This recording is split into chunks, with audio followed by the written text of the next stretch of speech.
Hello, and welcome to Scott's Odyssey. What does Halloween, an Indian summer, and fluoride have in common? Well, in the 1940s, it was not candy, good weather, and strong teeth for a small town just southeast of Pittsburgh. See you in a minute.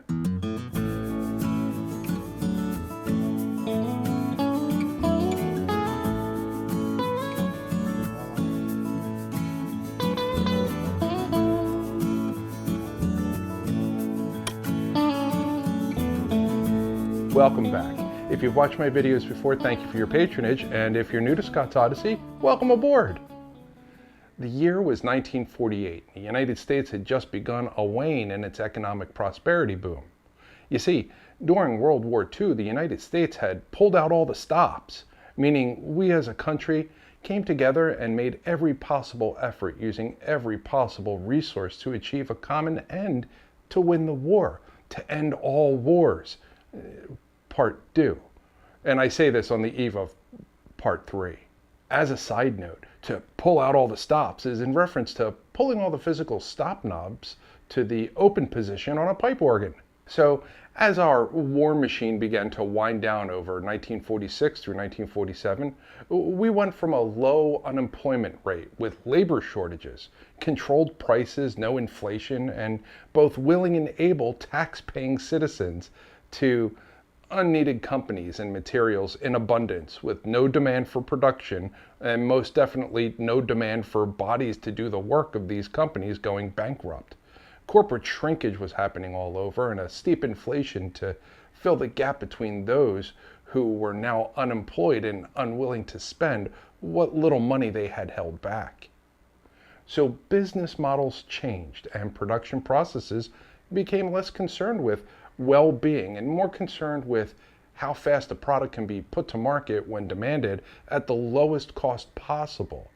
That brings us to one of the many towns in Pennsylvania that worked heavily in the iron and steel industry, Donora, Pennsylvania.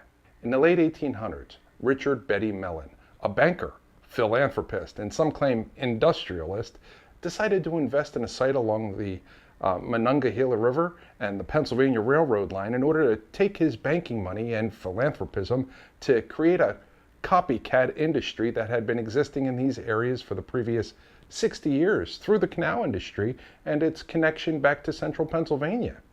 That is, the rolling of iron and making rods, wires, wire nails, and barbed wire. Yes, I said barbed wire because there cannot be barb wire unless the wire is named or named after a barb.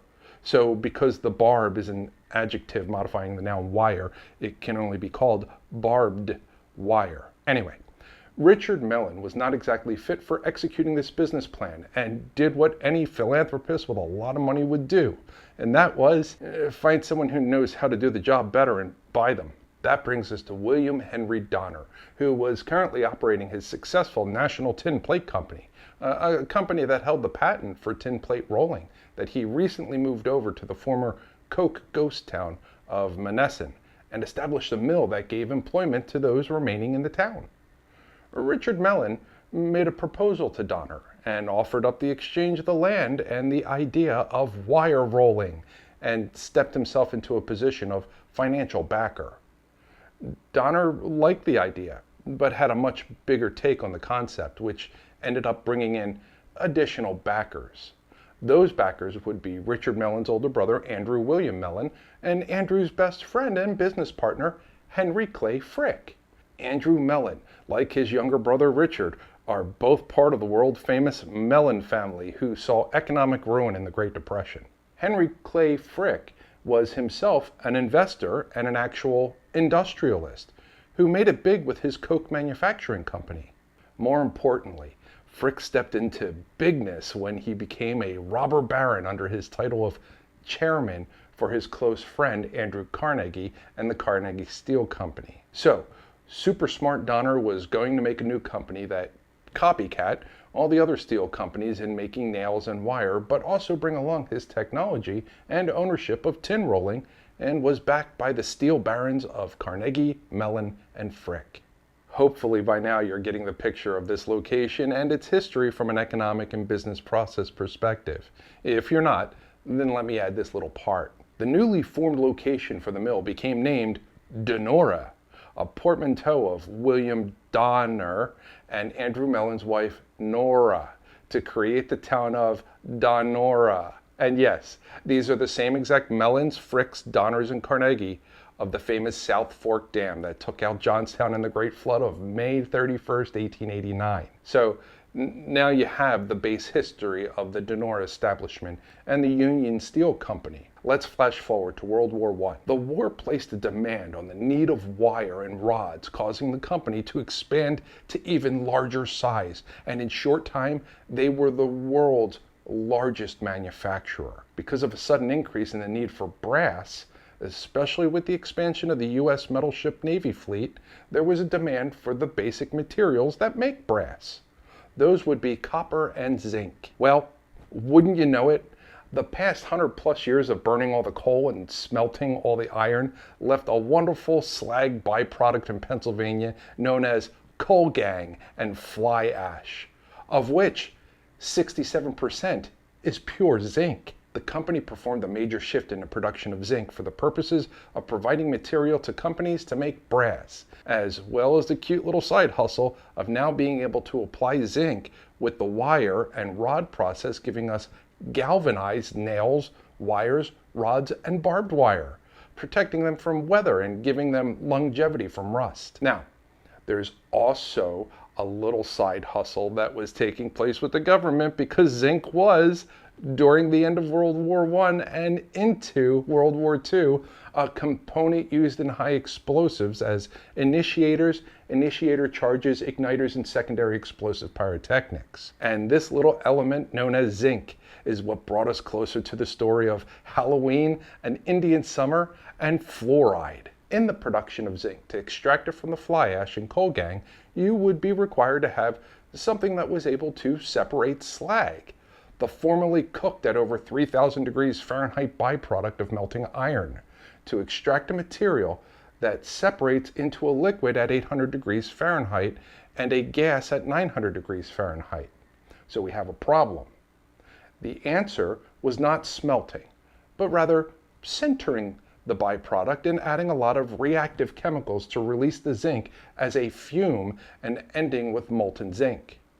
It was found that sulfuric acid was best used for this process, and unfortunately had a similar point at which it became a fume as zinc. So they needed to change the point at which zinc changed its state of matter from a gas into a liquid. This was done by adding a melting point depressant, which would change the melting point of zinc. This additive was fluoride, and this is where our story begins. Donora, Pennsylvania, a small industrial steel town found just 25 miles outside of Pittsburgh. The location of Donora is along the Monongahela River, and it sits in a quiet little elbow of the river that forms a rather interesting valley on the downwind side of western PA. The time of year was late October. The leaves were changing, the weather had shifted from daily highs in the 70s and 80s to a cool 50s during the day and low 40s during the night. Essentially, a very typical autumn in most of Pennsylvania, especially those of us whom are in the more mountainous areas and in the higher elevations of the Commonwealth. The town of Donora was normally a bustling town filled with lots of local commerce and the largest producer of zinc, as well as steel wires, rods, and nails in the United States. I say normally because, well, the times were shifting.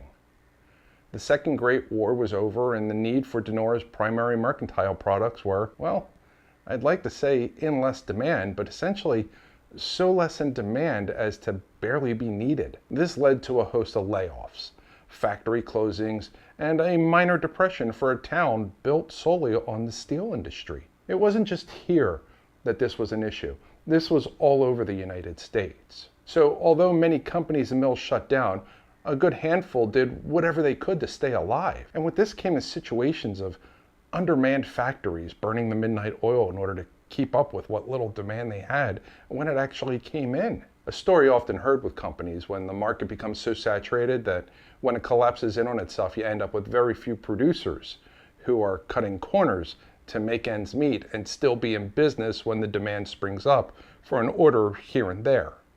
This means that safety was at an all-time low. But that's okay, because the war was over, and these factories no longer were doing work for the government. Oh, why is that important?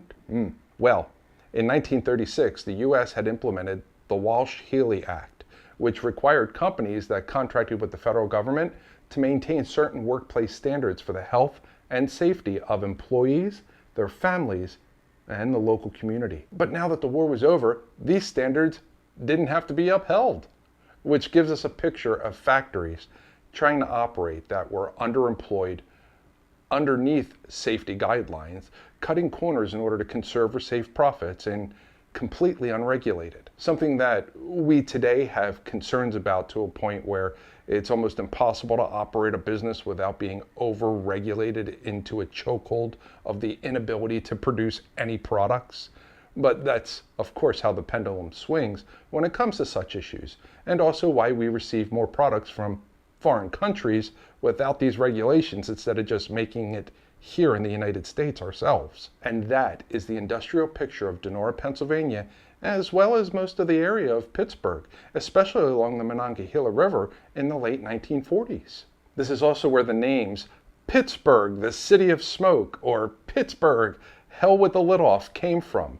That lasted as a moniker for this entire area while I was growing up and well into the 80s. Believe it or not, Pittsburgh and the surrounding areas did not get their first passing air pollution grade until 2022. Yes, not until 2022. And they are still ranked as one of the worst air pollution areas nationwide. Which brings us back to Donora. Like all the towns and cities in the area, Donora had its fair share of air pollution from the steel plant. Fortunately, because of the way the river hooked around and its elbow, a lot of the air pollution was carried from the factory towers over the water around the bend and sending it into the updraft caused by the elevation shift. And it went into the atmosphere where nobody would have to deal with it directly. That is, of course, until acid rain scares in the 1980s took place and the coming ice age scare in the 70s, which rolled over into the ozone layer hole scare in the 90s, which became the burning planet scare of the 2000s, just to become the all-encompassing climate change scare of the current decades, which, curiously enough, in all of those situations can only be fixed if we allow the politicians to increase our taxes in all of those instances. Yet the alleged issues still have not been fixed, even though we've paid and continue to pay for it. So back to the time of year. Like I stated, the weather was nice autumn weather, as it usually is while traveling through the October season in Pennsylvania. And as what normally happens between late October through late December, St. Martin came along and gave us half his cloak. What's that? You don't know who St. Martin is or anything about the cold beggar with no viable clothing and the giving of half his cloak to warm him just to have the sun come out and bring about a summer's day in autumn? Right. Okay, how about second summer came along? Or no, okay. How about, as we prefer to call it here in the Northeast, Indian summer? Yeah. Indian summer came into the area and raised the daytime temps to the high 60s. But there was a problem. This particular Indian summer brought those temps, but due to cold rains much further up north, the valley did not see much of a change, which is anticipated in such a valley because as anyone who lives along a river that has an embankment or lives on the other side of a levee or dike is used to living in a town that not only stays cold while the surrounding area sees warmth, but sees heavy fog whenever this happens. So only the surrounding hills and mountains felt the weather change, and the valley below remained cold. Scientifically, we call this temperature inversion, where the air above is warm and the air below is cold. Normally, when hot air meets cold air, there's a big fight until the air becomes one mutually agreed upon temperature, somewhere in between, and usually results in rainstorms and thunderstorms. But not this time, not Donora. As for what happened next, well, let's look at this 1967 video that was made available as an alleged truth produced by a far left-leaning, environmentally friendly, and people-unfriendly funded department within the United States government. And then I'll follow it with some fact-checking and truth-telling. So pay attention to what he says and keep track of what sounds a little off. Air pollutants respect neither plant, animal, nor human being. Here, along the Monongahela River, 22 miles south of Pittsburgh, is the borough of Donora. Typical of many industrial towns, Donora had all the ingredients for disaster.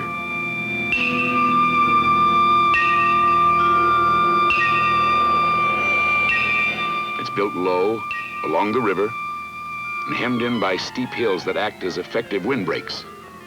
The streets are hilly with plenty of low pockets to trap the air. The entire area is one large pollutant source. Steel mills, sulfuric acid plants, heavy river traffic, and the freight yards. This is the way it was in October 1948, when an area-wide temperature inversion closed in. Hot, moist airs hung over the city, entrapping the cooler, stagnant air in the pockets below. No air could blow out, no air could rise. Donora was airtight. It took only 2 days for 6,000 people to become seriously ill, and for 20 of them to die.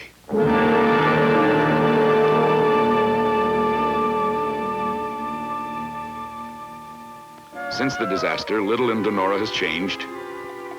Exhaustive medical investigation uncovered a significant fact. No single gas was present in sufficient quantity to have caused these deaths. But the gas acting in combination with metallic dust clouds from other mills formed highly irritating and sometimes lethal secondary compounds. With thousands of new chemical compounds being identified, there's no possible way to foresee the reactions and interactions as the exhaust gases and dusts of different factories blend together in the skies above our cities.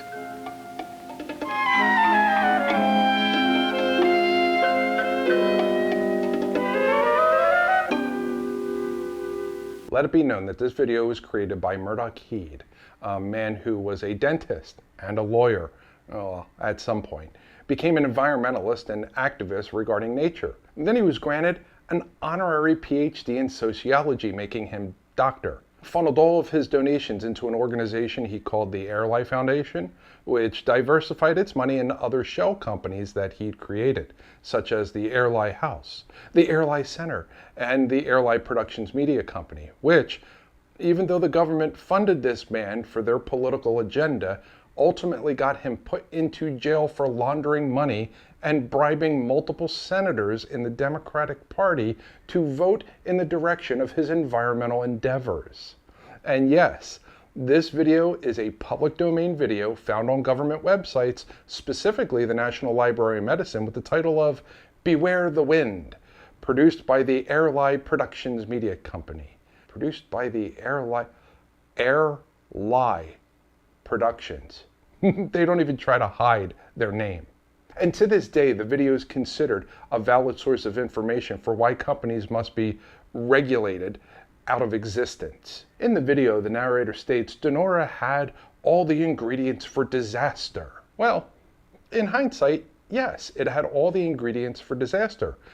Just as a car has all the ingredients to become a fast-moving object into a large crowd of people with the ability to explode into a fireball, or like a bucket with 2 inches of water could become a death sentence for a toddler. But it doesn't mean that the ingredients were designed to operate in such a manner.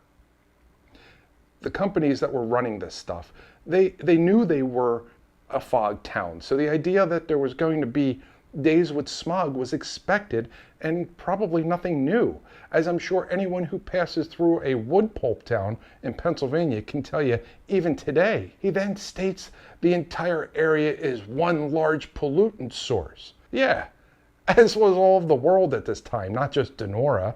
To be honest, anywhere and everywhere a human treads is a pollutant source, whether it be through what comes off of our clothes or what comes off of our skin or out of our bodies, right down to the very air we exhale. Contrary to what the video states, it did not take 2 days for 20 to die. It actually took about 5 days. And regardless of what the news media and even the government has documented at the National Institutes of Health, it was 27 people who directly died to the smog and over 6,000 who were seriously affected, which was about 44% of the total population. The reason for the difference in number counts is that the National Institutes of Health was only able to get their hands on 20 of the 27 bodies for research. And they were only able to confirm 5,900 who were willing to talk to them about feeling ill. Of the 27 deaths, 7 families refused to give up the bodies to the government. The claim that since the disaster, little in Donora has changed, stated by a man in 1967 rhetoric video, is just crazy. The disaster of Donora was what created the immediate movement to create the Air Pollution Control Act of Pennsylvania in 1955. Not to be confused with the Clean Air Act or Clean Indoor Acts, which came much later in the 70s and 2000s and for much different reasons. Donora was the epicenter for the very first air pollution control in the world. It's why they get to have and keep the saying, clean air started here, in everything they print and everything they advertise. The video goes on to claim a fact and state that no single gas was present in sufficient quantities to have caused these deaths. As much as I would like to claim that perhaps it was an error on the part of the investigator, I cannot help but express that this was just an intentional malalignment of information by either the investors of the steel mills, whom had all donated money to the AirLife Foundation, or information produced by the investigating government agencies, whom had also received donations or bribes to their groups. The actual fact is, and as was determined during the time, that a significant amount of hydrogen fluoride gas was present in all those who suffered significant harm from the smog. More specifically, with the excessive use of hydrogen sulfide in combination with the fluoride, the gas that was settling in the smog was mostly hydrogen fluoride. This would have been initially an eye, nose, and respiratory irritant, but most importantly, and as was found in thousands of people in Donora, when it went onto your skin and was repeatedly inhaled, it was causing irregularities in heartbeats and a fluid buildup within the lungs. It most definitely did not have anything to do with airborne metal filings from other mills. This mill produced everything that was needed, and if we remember, was the largest in the world for producing everything that all the other mills were producing for more than 80 years. I mean, even the narrator backtalks himself in such a statement. Think about it. How could it be from other mills, especially if, as the narrator claims, Donora was an airtight town during the temperature inversion which caused the smog incident in the first place? This concept of thousands of different pollutants in the sky was just more rhetoric from an environmentalist. We know very specifically what every chemical was that was being used and all of their combinations of what was produced, and it certainly was not in the thousands, if barely into the hundreds. Most of them extremely inert to the environment and to the people. I'm not saying that there weren't some really bad ones in there. I'm just pointing out that it doesn't do a company any good to kill its workers and community because you're not keeping track of how to manage your pollutants or your environment, especially after you just came out of a government contract that had you paying attention to such things in order to run your company safely and make a sale back to the government. If you're wondering why the people didn't leave when the smog covered the town, well, there are a couple of reasons, but the main one was there was no reason to leave. Like we discovered earlier, Donora was a fog town along a river. Nobody noticed anything really off or different with this smog versus a normal fog that they were pretty much used to having. Well, the only difference is this one didn't dissipate. And it wasn't until the 4th and 5th days that issues with the smog started to manifest as something really bad. And by then, it was already too late. The smog had gotten so thick and bad that people couldn't even see their hands in front of them, let alone walk or drive out of the city. Not to mention, it was becoming difficult to breathe, so they just went indoors hoping it would clear. Those who sought help just went to the pharmacist and sought cough syrup. And we're not even going to get into how cough syrup for soothing a cough and sore throat in the 1940s was full of narcotics and things that would cause your brain to tell you to stop coughing, further inducing a high potential of not expectorating liquid buildup in your lungs. It was such a no big deal that on the 4th day the town went ahead and held its Halloween parade down McCain Avenue with all the kids dressed and in tow. They followed the street lights to know where they were walking. It wasn't until the morning of the 30th that things actually got bad. As told by a telephone operator who had just arrived at work to relieve the night shift, she was told, "You need to get your headset on. People are trying to get help all over the town. They're all dying." The hospitals filled up immediately, and by the end of the day, 18 were dead and hundreds were hospitalized, and over 6,000 were sick. Many physicians, but mainly Dr. William Rangus, walked the streets with a lantern looking to help people who couldn't get to the hospital, while telling the other people of Donora to get the hell out of town. If it wasn't for the weather shift of a rainstorm and wind that came through the valley on the afternoon of the 31st, the number of people who died in Donora would have reached over 10,000. Donora, Pennsylvania, October 27th through the 31st in 1948. A series of extremely odd and unfortunate events that can only be described as a strange weather event. And that strange weather event was that they suffered no weather event, not even wind, which created a scenario where we as people waited until it was too late to pay attention to what we were doing and ended up paying the ultimate price after it happened. Which, tying back to the beginning of this video, is exactly how we have learned the barons do their business. Knowing something will go wrong, but waiting until it breaks to do something about it and making money off of it before it breaks, with a contingency on how to make money on it after it breaks and causes a disaster.